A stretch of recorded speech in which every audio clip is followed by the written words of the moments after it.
DC News Now. A Maryland man must be returned home to his family in Prince George's County. That's the latest Supreme Court ruling. An airplane clips the wing of another plane at Reagan National. The investigation happening right now. Hey everyone, tracking more widespread rain for your Friday. We'll take a look at that forecast in a moment. Coming up, why organizers may ask some transgender people to not come to World Pride this year. One more time for the Great Eight, Alex Ovechkin. Celebrating the Great Eight, they showered Alex Ovechkin with gifts ahead of tonight's home game.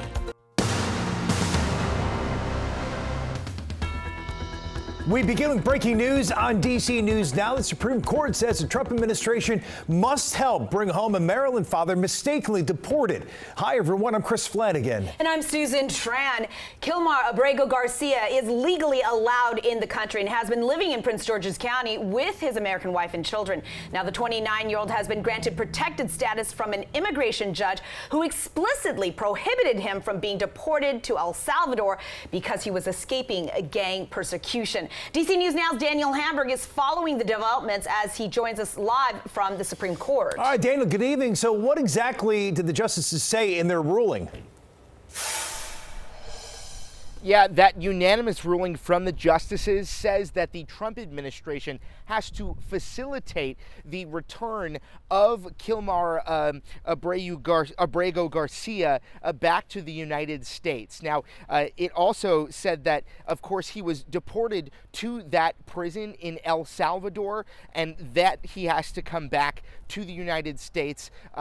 He said that the ruling said that though the government said he was a member of MS-13, Abrego Garcia's attorney says there's no evidence to that end, and he's never been convicted of a crime or charged with a crime. He did have an immigration court order from 2019 preventing his deportation over fear of persecution from gangs. The Supreme Court order comes after a district court judge ordered his return this past Monday, but the Trump administration appealed. The order requires the government to facilitate his release from El Salvador and handle his case as it would have been had he not been improperly sent to El Salvador.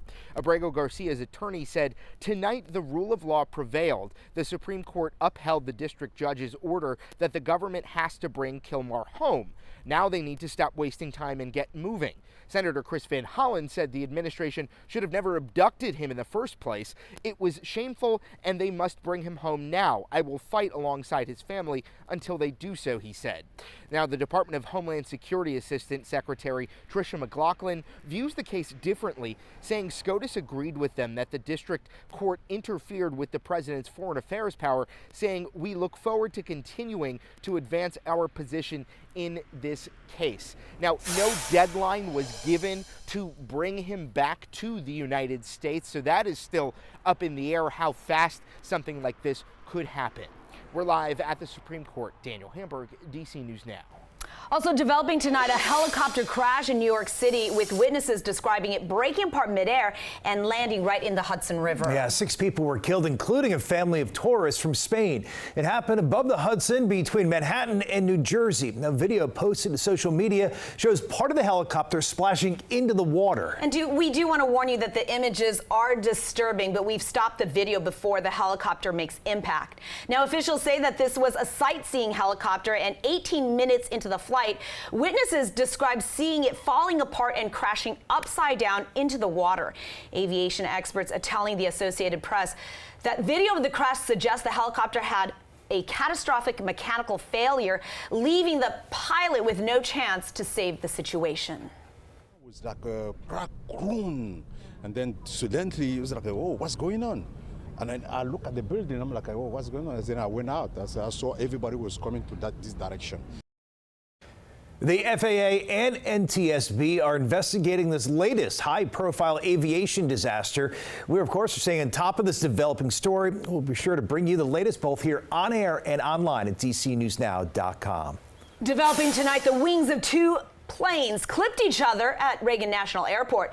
These 2 American Airlines flights, they were both taxiing on the runway preparing for takeoff. DC News Now's Ben Dennis joining us live tonight from DCA. And Ben, this is the latest recent incident there at Reagan National.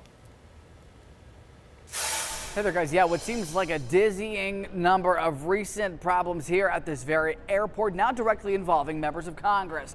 Meantime, one local leader is calling for a brand new investigation into exactly what happened, now involving 2 regional jets and the tips of 2 wings.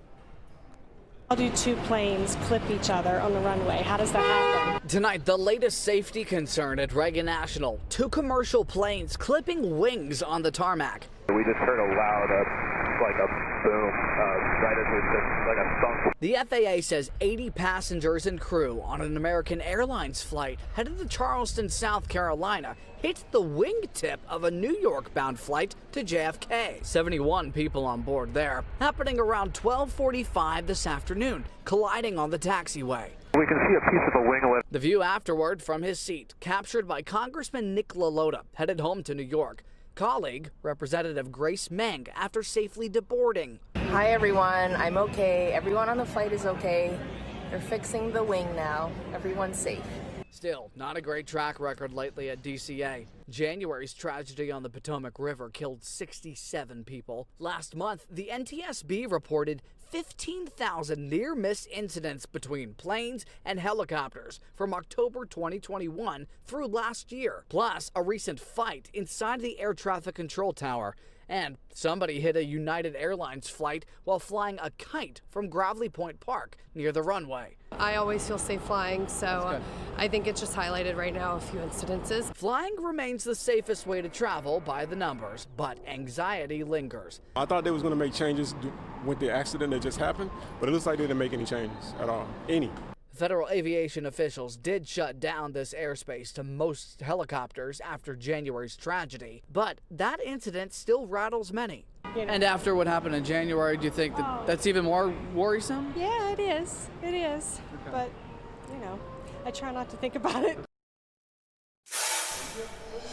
American Airlines says that there was minor damage that was incurred on both of those tips of those wings for both of those planes. They were taken out of service, those passengers put on different flights and headed out of town. Now, Virginia Senator Mark Warner immediately called for a brand new investigation into this. He has long questioned aviation officials on Capitol Hill over congestion here at DCA. We'll see if he additionally pressures for a brand new probe to get some additional answers. At Reagan National, Ben Dennis, back to you. All right, Ben, thank you. Let's take a live look outside right now to Washington and the Washington Monument there, and you can see the camera bumping around just a wee bit as we look at a wet night out there. We certainly do. Chief Meteorologist Janessa Webb is here, and Janessa, some of our friends seeing rain right now, but most of us will see it tomorrow. Yeah, really, it's kind of a lull in their weather pattern, so it's not super bad, but we have been dealing with kind of gray conditions all day long.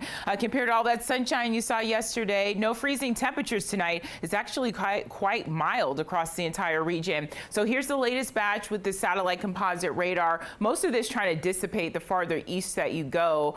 Here's the current situation out towards Martinsburg, parts of Hagerstown. This is where the brunt of this rain has been coming down for the last few hours from Brunswick into central Montgomery County. Here's the hot spot for tomorrow. This is going to be southern Maryland, Calvert, Charles County, where you see predominantly the moderate to torrential rain that's going to come in from the south to the east. It's sparking up severe weather for the upper Tennessee Valley right now. So that includes Kentucky, areas of Memphis. All that severe weather is eventually going to make its way into the DMV. But as of now, no severe weather will be on the table for us going into tomorrow. Temperatures are playing nice right now. I mean, 50s and upper 40s. Overnight, you start to notice a few more raindrops. The brunt of this is tomorrow afternoon. We'll look at timing coming up.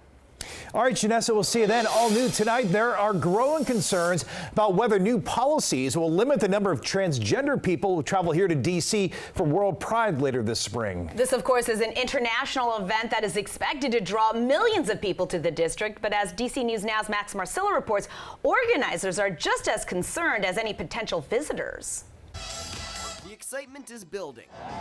In just over a month, World Pride is coming to the district for the first time. The Pride Parade that we have every year, think about it supercharged because it's World Pride. The city is expecting 2 million overnight visitors and more than $750 million in visitor spending, but organizers say there could be some risk for those coming from other countries. Many of the international communities are having challenges in actually being able to get into the country through some of the processes that they have to go through. At a meeting with regional elected leaders, Capital Pride Alliance Executive Director Ryan Boss says the organization is considering a statement telling transgender people traveling from other countries either not to come or to come at their own risk. He's telling us World Pride will have so much to offer. But also acknowledging, the state of the country and the fact that folks do have fear and concerns. Multiple countries have sent out updated travel advisories for people wanting to come here to the U.S., some citing President Trump's recent executive orders on gender, and others saying it's important for people who have changed their gender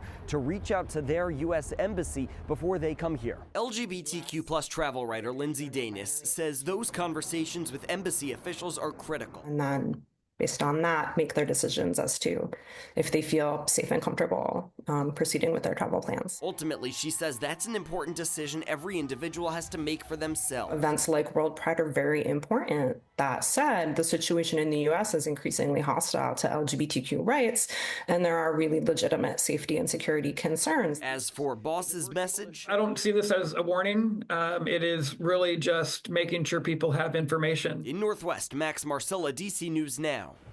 On the move, Metro says it will expand its automated train system to the Green Line this summer, this despite concerns from the Transit Safety Watchdog Group. Metro's Safety Commission says that too many Red Line trains have been blowing past where they're supposed to stop. That also means that passengers can't safely exit or board the train. But Metro says the automated system has a 99.9% success rate. Meanwhile, the Metro Board has approved the agency's nearly $5 billion budget for the next fiscal year. It also includes longer weekend service hours. Starting June 22nd, trains will start running an hour earlier and close an hour later on weekends. The Silver Line will now have 2 destinations in Maryland, with one going over to New Carrollton and the other heading to downtown Largo. There will also be more Silver and Red Line trains during peak times during the work week. The snow days for Maryland students, they were great, but now they have to pay for them. Summer will be delayed for kids in Montgomery County. The school year now will end on June 17th. School officials are adding an extra day of class. They're also making the last 3 days of the school year half days. This is also they can meet the state's requirement of 180 days of instruction. School district petitioned the state to waive a requirement to make up that delay, but was denied. That filling a quota and like that sort of thing and just having them come just to come is a waste, right? It's a waste of resources, it's a waste of teachers' times, it's a waste of buses. And given the fact that it's very last minute, for us, for example, we already planned and purchased tickets for a family vacation.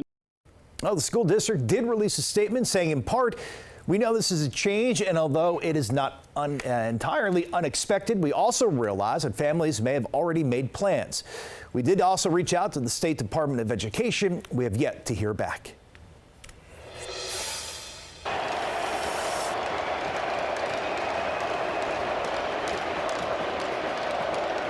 Standing O for Alex Ovechkin. What a big night before the Capitals took on the Carolina Hurricanes. There was a ceremony honoring the NHL all-time leading scorer. Ovi had goal number 895 on Sunday, officially breaking Wayne Gretzky's record. Coming up on DCW 50, sports director Derek Forrest will tell us more about some of the gifts that Ovi got. By the way, we do know that the Capitals are tied 2-2 against the Hurricanes. Coming up on DC News Now, a terrifying moment in a Maryland classroom when a gun in a child's backpack accidentally fires. The reaction from parents as police investigate the potential for charges. And the trade war escalates. Why President Trump jacked up the tariffs on China to 145%.